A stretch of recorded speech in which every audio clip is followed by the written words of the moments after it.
अस्सलाम वालेकुम नाजरीन, अताउर रहमान आपकी खिदमत में हाजिर हूँ। इस वक्त प्रेस क्लब में मौजूद हूँ चूँकि दिन भर कवरेज करते रहे और ख़ासकर पाकिस्तान तहरीक इंसाफ के जो कारकुनान थे वो भी आते रहे, पुलिस भी शेलिंग करते रहे, पथराव का सिलसिला जारी रहा अभी तक। और अभी प्रेस क्लब में इसलिए विलाग कर रहे हैं चूँकि बाहर पुलिस जर्नलिस्ट को देखती है तो सीधा फायर मार देती है। और अभी अभी ये हुआ है हमारे साथ। इस वक्त मेरे साथ तीन सीनियर जर्नलिस्ट, तीन की टीम मौजूद है और तीन की टीम आज छाई भी हुई है। हमेशा छाई रहती है लेकिन आज जो है वो पूरे पाकिस्तान में छाई रही और स्पेशल कवरेज दी। खासकर मेरे साथ ज़ुबैर अली ख़ान साहब सीनियर जर्नलिस्ट मौजूद हैं, इसके साथ साथ रिजवान गलज़ई साहब और उमर जट साहब सीनियर सहाफ़ी, ये तीनों मौजूद है। बात करेंगे आज दिन के हवाले से और ख़ासकर लास्ट में जो सहाफ़ियों पे हमला किया गया, ख़ासकर सीधे फायर मारे गए, उस हवाले से बात करेंगे। सबसे पहले उमर जट साहब की तरफ बढ़ेंगे। उमर जट साहब, क्या देखा आज पूरा दिन आपने? मैं आपके साथ बैठा हूँ, आप कह रहे हैं उमर जट की तरफ बढ़ेंगे। मैंने कहा पता नहीं और कितने चल रहा है। यार, आप हमारे साथ ही थे था भाई। और आज सारा दिन जो रावलपिंडी की स्मरी रोड के ऊपर हुआ है, हमने वो रिपोर्ट किया। आप भी हमारे साथ साथ थे सारा दिन। पुलिस और पीटीआई कारकुनों के दरमियान जो है वो आँख मचोली चलती रही है। कहीं से पत्थर आते थे, कहीं से शीशे की बोतलें मारी जाती थी और कहीं से शेल फायर होते थे और सहाफ़ी बीच में खड़े होकर रिपोर्ट कर रहे थे।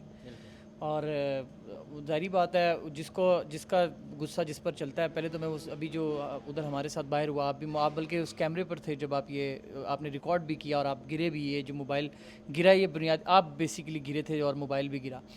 तो ये आपने देखा है कि ये एंड था और पुलिस ने हमें देखा। वो पहले सारा दिन इसी जगह पर पुलिस हमारे साथ मौजूद रही और फिर एंड टाइम पे आकर जब उन्होंने देखा कि यार ये यहाँ पर खड़े हैं और दोबारा लोगों से बातचीत का सिलसिला जो है वो जारी है, क्योंकि वो हमारी ड्यूटी है, लोग बोलना चाह रहे हैं, बात करना चाह रहे हैं। तो वहाँ पर आकर उन्होंने जो हरकत की है वो काबिल मजम्मत भी है। और ये मतलब इससे हम तो अपना काम करते रहेंगे, हम इससे घबराते तो नहीं हैं। दूसरा, आज पुलिस यहाँ पर जो शेल फायर करती रही, कारकुनों को लियाकत बाग आने से रोकती रही। और कारकुन जो थे वो मुसलसल इस कोशिश में थे कि वो लियाकत बाग पहुँचें और जो कॉल दी गई है उनके लीडर की तरफ से वो उसको पूरा करें और लियाकत बाग पहुँचे। तो वो ये जो सिलसिला पे रावलपिंडी की गलियों से कंटेनरों के बावजूद थोड़ी थोड़ी देर बाद चलता रहा और वहाँ पर पुलिस का, तो ये आज सारा दिन तो 12 घंटे तकरीबन जो है वो यही कार्रवाई होती रही है। और अब आगे जो पॉलिटिकल उनकी पार्टी है पीटीआई, वो पॉलिटिकली फ़ैसले क्या करती है, अब आगे कैसे इसको आगे अब स्प्रेड करती है या आगे उनका क्या लाहे अमल होगा, उस पर जो है वो देखना पड़ेगा। बाकी आपके सामने है आज जो कुछ भी हुआ है, उसमें बहुत से लोग ज़ख्मी भी हुए हैं इस फायरिंग से, शेल फायर से। और जो पथराव हुआ उससे बहुत से लोग जो शहरी जो इधर भी थे उधर भी थे, बहुत से लोग ज़ख्मी हुए। और लेकिन शुक्र जो अल्लाह पाक का अदा करना चाहिए कि जो एक माहौल बन चुका था और जिसमें ये नज़र आ रहा था कि यार खुदा न खास्ता अल्लाह ना करे कोई ऐसा वाक़या ना हो जाए, कोई ऐसा मिसहैप ना हो जाए जिसकी फिर किसी के पास जस्टिफिकेशन भी ना हो। तो शुक्र अल्हम्दुलिल्लाह कि ये दिन जो है वो शहरियों और पुलिस के दरमियान चलता रहा। लेकिन एट द एंड जो है कोई ऐसी कैजुअलिटी जो है वो नहीं हुई और अल्लाह का शुक्र अदा करना चाहिए कि ये मामला जो है वो ठीक तरह से हल हो गया। अब गवर्नमेंट को, पंजाब हुकूमत को सोचना चाहिए जो हरकतें वो कर रही है, जिस तरह से पुलिस को आज ऑर्डर्स दिए गए थे, तो ये कोई भी कैजुअलिटी हो सकती थी और ज़ाहिर बात है उसका इल्ज़ाम फिर पाकिस्तान तहरीक इंसाफ पे लगना था। ठीक है जी। रिजवान गलज़ई साहब भी मौजूद है, साथ में बात करेंगे।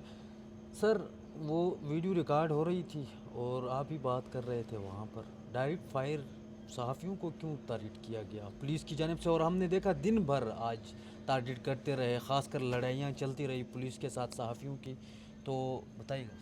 यार, ये सिर्फ हमें टारगेट नहीं किया जाता रहा। ये आज सारा दिन आज नहीं, ये कल से बेसिकली। कल रात हम यहाँ पे आए थे, आप यहाँ पे थे, हम सारे इकट्ठे थे लियाकत बाग के बाहर। जब हम वहाँ पे कवरेज कर रहे थे, पुलिस वाला आया, उसने हमें रोका, चाय पिलाते हैं आपको। उसके बाद धमकियाँ भी दी, वो हमने नहीं चलाई कि यार चलो, कोई वजह थी, मतलब हम नहीं चाहते थे कि यार किसी की नौकरी का कोई मसला बने। जी। लेकिन उसने आपके सामने कल रात भी धमकाया। आज दिन भर यही हुआ। पुलिस जो है वो कभी किसी से मोबाइल खींच रही है, कभी किसी की कुट लगा रही है, कभी किसी को मार रही है। और हमें भी एक दो दफ़ा उन्होंने रोकने की कोशिश की। जो जूनियर सहाफ़ी थे उनको तो बहुत ज़्यादा पुलिस वालों ने रगड़ा। यहाँ उमर साहब थे, हम लोग थे, तो उन्होंने कन्फ्रंट किया कि भाई अपनी काम कर रहे हैं, अपनी ड्यूटी कर रहे हैं, आप अपनी ड्यूटी कर रहे हैं, आप रोक रहे हैं उनको, तो हमें क्यों बीच में आप आके तंग कर रहे हैं। सही। तो वो एक दो दफ़ा फिर उन्होंने एसएसपी ऑपरेशन साहब को पकड़ा, पूछा कि भाई आप ये जो कर रहे हैं थोड़ा बता दें कैमरे के ऊपर। वो दिया नहीं उन्होंने, शायद उसका गुस्सा था उनको। और फिर हम इधर बाहर खड़े कवरेज कर रहे थे तो उन्होंने जब देखा, वो फिर सीधी उन्होंने पैलेट गन से रबर की गोलियां बरसाईं और लोगों को लगी भी। हम शुक्र है बच गए, आपके कान के करीब से गुजरी, आप गिर भी गए।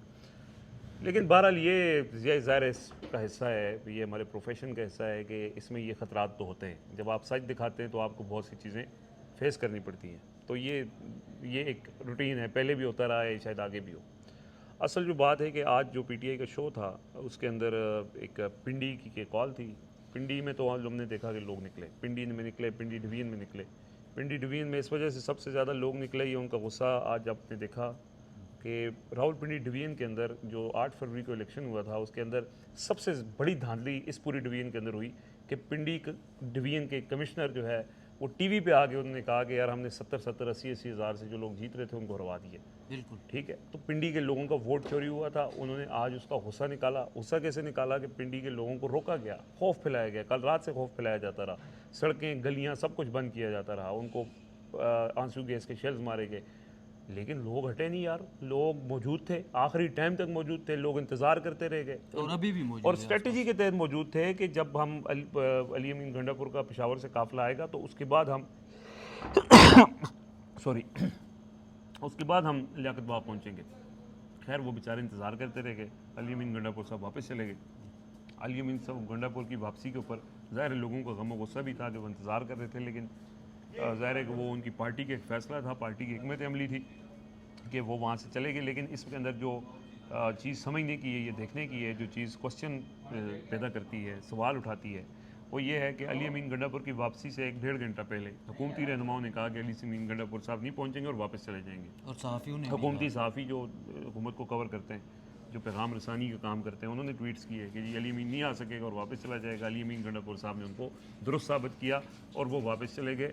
अब ये वापसी उनकी ज़ाहिर है कि हिकमत अमली है, ज़ाहिर हो सकता है ये उनकी आखिरी कॉल ना हो, लेकिन अगर वो एहतजाज के लिए आ रहे थे, पिंडी आ रहे थे, रुकावटें थीं, लेकिन अगर रुकावटों को आम पिंडी वाला, आम झेलम वाला, आम उधर से डीजी खान से लोग पहुंच गए थे, पेशावर से लोग अपने तौर पे पहुंच चुके थे, अगर वो रुकावटों को तोड़ के यहाँ पे पहुंच जाए थे तो अली अमीन गंडापुर साहब क्यों नहीं आए, और वो क्या उनको डराया गया या धमकाया गया, ये ऐसी कोई बात हुई जिससे हुकूमती लोग भी आगाह थे और उस पर वो आमादा हुए और वो वापस चले गए।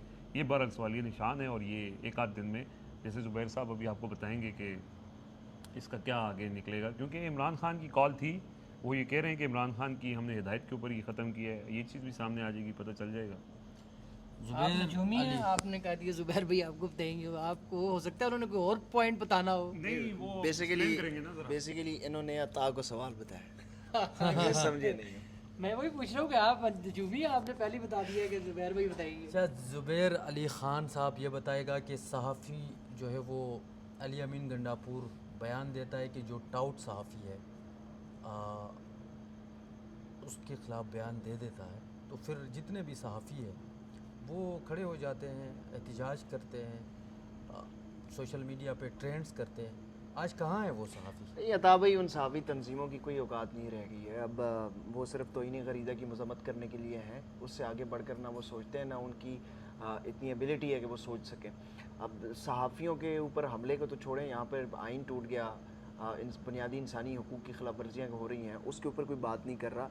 सहाफ़ी तो हमेशा से एक वल्नरेबल कम्युनिटी का हिस्सा रहा है। तो खैर ये तो वाक़यात होते रहे हैं। बुनियादी तौर पर जो आज पिंडी में जो हुआ है, देखिए मैंने इसी हलके में, ये जो रावलपिंडी का मरी रोड है, इसमें 2 हलके लगते हैं, दोनों हलके मैंने 8 फरवरी को कवर किए थे और मैंने देखा था कि लोग किस तरीके से 8 फरवरी को निकले और लोगों ने अपने वोट की पर्ची के ज़रिए एक तब्दीली लाने की कोशिश की गई। उस तब्दीली को उन्होंने नहीं माना, ज़ोर ज़बरदस्ती और जबर के साथ रोकने की कोशिश की। तो आज 28 सितंबर को लोग निकले हैं और लोग फिर लड़े हैं। उन्होंने 8 फरवरी का जो वोट था उसको नहीं माना, तो आपने वो जो खामोश इनकलाब था उसको रोकने के लिए फिर लोगों ने आज रिएक्शन दिया है। सारा दिन लड़ते रहे हैं, शाम तक लड़ते रहे हैं, रात हो गई थी लड़ते रहे हैं, उस वक्त तक लड़े हैं जब तक प्रोटेस्ट कॉल ऑफ नहीं हुआ। अब ये सिलसिला जो है वो पूरे पाकिस्तान में फैलेगा। अब फैसलाबाद की कॉल है, मियाँ वाली की कॉल है, कराची की कॉल है, इसी तरह लाहौर की कॉल है, फिर एक दिन ये कॉल आ जाएगी कि पूरे पाकिस्तान में प्रोटेस्ट है। फिर ये जो आज मनाजर आपने रावलपिंडी की हर गलियों में, मरी रोड के अंदर देखे हैं, ये पूरे पाकिस्तान के हर शहर, हर कूचे, हर गली में ये मनाजर होंगे क्योंकि इस वक्त पाकिस्तान में सबसे जो बड़ी मकबूल जमात है वो तहरीक इंसाफ है, और दूसरा पाकिस्तानी अवाम चाहती है कि ये आइन जो है जिसके साथ छेड़छाड़ की जा रही है वो समझ चुकी है कि इसका मकसद क्या है। जो इमरान खान बार बार समझाने की कोशिश कर रहे हैं कि ये गैंग ऑफ 3 को एक्सटेंशन देने की बात है, ये आवाम समझ चुकी है कि बुनियादी तौर पर ये चीफ जस्टिस काजी फायज ईसा की एक्सटेंशन नहीं है, ये चीफ इलेक्शन कमिश्नर की सिर्फ एक्सटेंशन नहीं है, ये पूरे इस निज़ाम को तोसी देने का मामला है कि इस पूरे निज़ाम को जो पिछला 2 सालों से बर्बरियत, जुल्म, फस्तायत का निज़ाम चल रहा है, उस निज़ाम को 2 साल जो गुज़श्ता 2 साल से चलता आ रहा है उसको मज़ीद तोसी दे दी जाए, और वो तोसी कब तक होगी? वो ताहुक्म सानी होगी। अगर इस निज़ाम को तोसी देने के लिए रोकना है तो फिर इस आइनी तरमीम के ख़िलाफ़ बाहर निकलना होगा।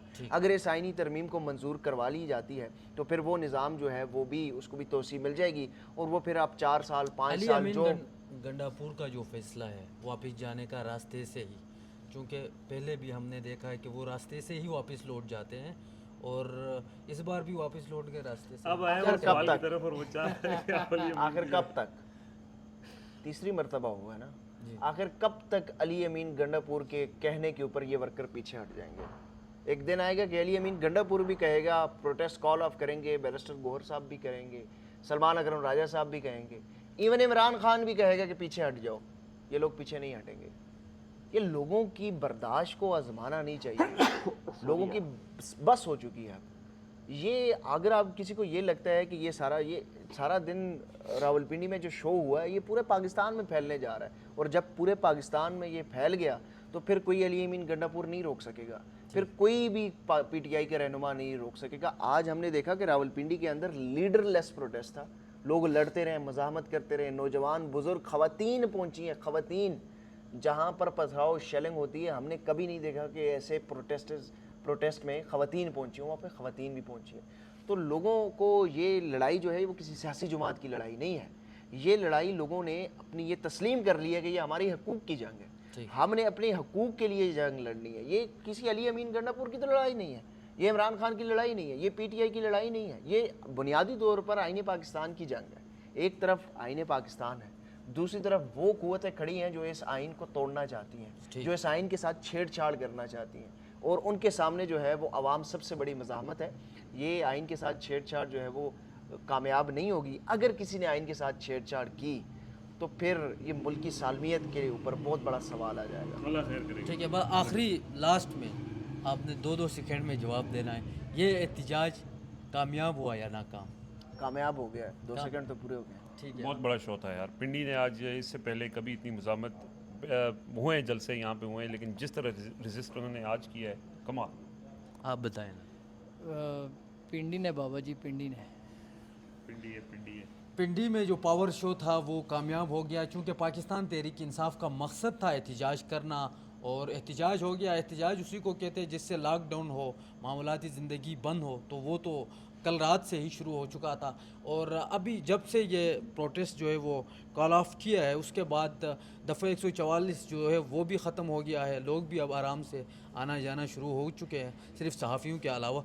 तो आज के लिए इतना ही, इंशाल्लाह इजाज़त दीजिए। आप देखें कोई अल्लाह हाफ़िज़।